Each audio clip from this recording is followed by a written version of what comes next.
જિલ્લા બનાસકાંઠા સ્થિત ભારત પાકિસ્તાનની નડાવેટ સીમા ખાતે નવનિર્મિત સીમા દર્શન પ્રોજેક્ટનું કેન્દ્રીય ગૃહ અને સહકાર મંત્રી અમિત શાહના હસ્તે ઉદ્ઘાટન કરવામાં આવ્યું હતું। કાર્યક્રમમાં રાજ્યના મુખ્યમંત્રી ભૂપેન્દ્ર પટેલ અને પ્રવાસન મંત્રી પૂર્ણેશ મોદી પણ ઉપસ્થિત રહ્યા હતા। રાષ્ટ્રના નાગરિકોને મા ભૌમની રક્ષા માટે સતત ખડેપગે રહેનારા બીએસએફ જવાનોની જીવનચર્યાને પ્રત્યક્ષ અનુભવવાની તક પ્રાપ્ત થાય તેમજ જવાનોની રહેણી કરણી ફરજો અને દેશપ્રેમને રૂબરૂ નિહાળી શકે તેવા હેતુસર સીમા દર્શન કાર્યક્રમનો પ્રારંભ કરાયો છે। સીમા દર્શન પ્રોજેક્ટ અંતર્ગત ₹125 કરોડના ખર્ચે પ્રવાસીઓ માટે તમામ પ્રકારની સુવિધાઓ અને વિશેષ આકર્ષણો વિકસિત કરવામાં આવ્યા છે। પ્રવાસન વિભાગ દ્વારા બોર્ડર ટુરિઝમના વિકાસ માટે ટી જંકશનથી લઈને 0 પોઈન્ટ સુધીના રસ્તા પર વિવિધ વિકાસ કાર્યો કરવામાં આવ્યા છે।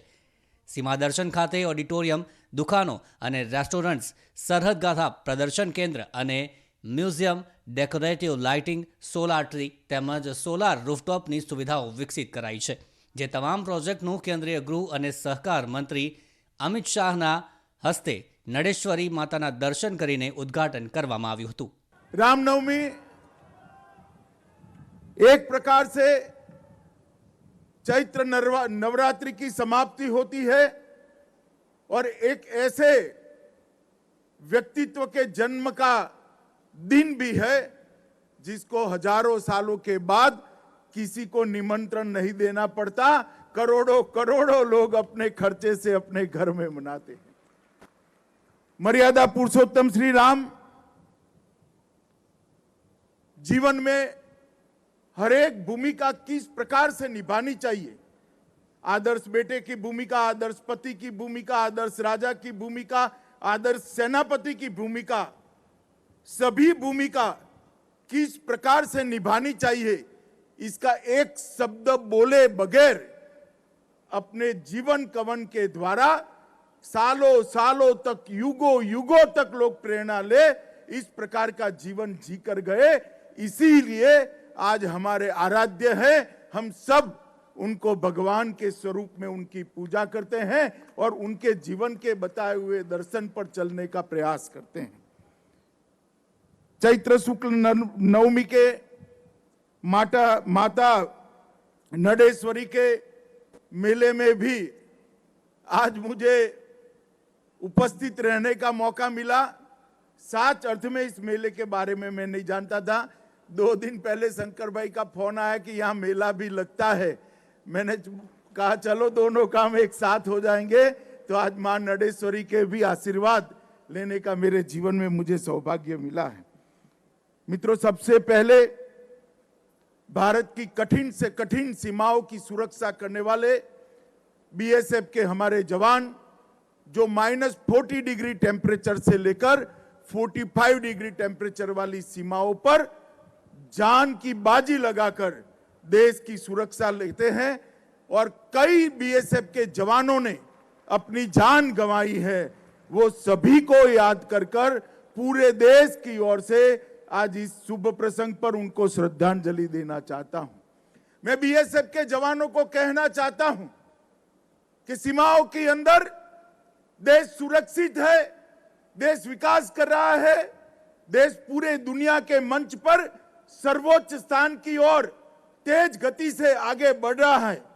ये सभी इसलिए हो रहा है कि आप आपके घर से दूर, हजारों किलोमीटर दूर सीमा पर खड़े होकर ये तपते हुए रेगिस्तान में अहरनिश मां भारती की सुरक्षा में लगे हुए हैं। और मैं आज पूरे देश की जनता की ओर से जीवन पर्यंत कर्तव्य के नारे को चरितार्थ करने वाले बीएसएफ के छोटे से छोटे जवान से लेकर बीएसएफ के डीजी, ये सभी हमारे जवानों का संबल बढ़ाने के लिए पूरे देश की ओर से आपका बहुत बहुत धन्यवाद भी करना चाहता हूं और आपकी वीरता को सैल्यूट भी करता चाहता हूं। બીએસએફના જવાનો માટે રોકાણની સુવિધા અને સરહદ સુરક્ષાની વિશિષ્ટ પ્રતિકૃતિ સમાન ગેટનું નિર્માણ કરાયું છે। રાષ્ટ્રની રક્ષા કાજે પોતાના પ્રાણોની આહુતિ આપનાર વીર સૈનિકોની સ્મૃતિમાં અજય પ્રહારી સ્મારકનું નિર્માણ કરાયું છે તેમજ 40 ફૂટની ઊંચાઈ પર ત્રિરંગો લહેરાવવામાં આવ્યો છે।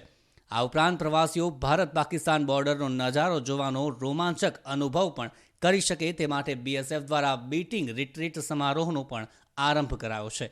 જવાનોના શૌર્યથી ભરપૂર દ્રશ્યોને જોઈને પ્રવાસીઓના દિલમાં જવાનો પ્રત્યે અનોખા ગૌરવ અને ગર્વ તથા શ્રદ્ધાની લાગણી પેદા થશે।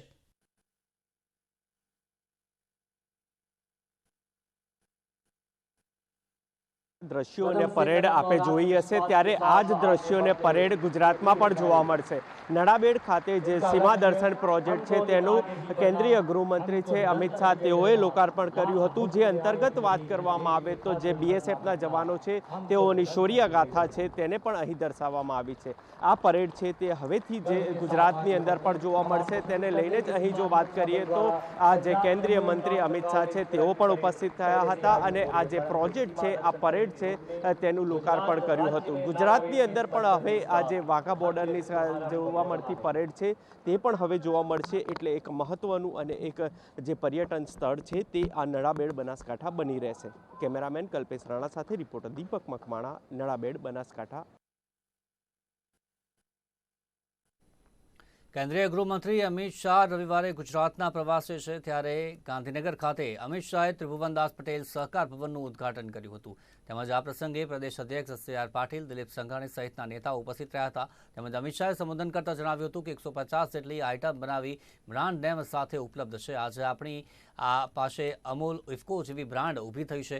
આવનારા સમયમાં સ્પર્ધામાં ટકવા માટે અને મજબૂત કરવા માટે મોટા ફેરફાર કરવા પડી શકે છે। તેમજ પ્રોફેશનલ લોકોની ભરતી, કામની સ્વતંત્રતા અને સ્કિલથી સહકારી ક્ષેત્રમાં આગળ વધીશું। આજ મારા માટે ખરેખર ખૂબ આનંદનો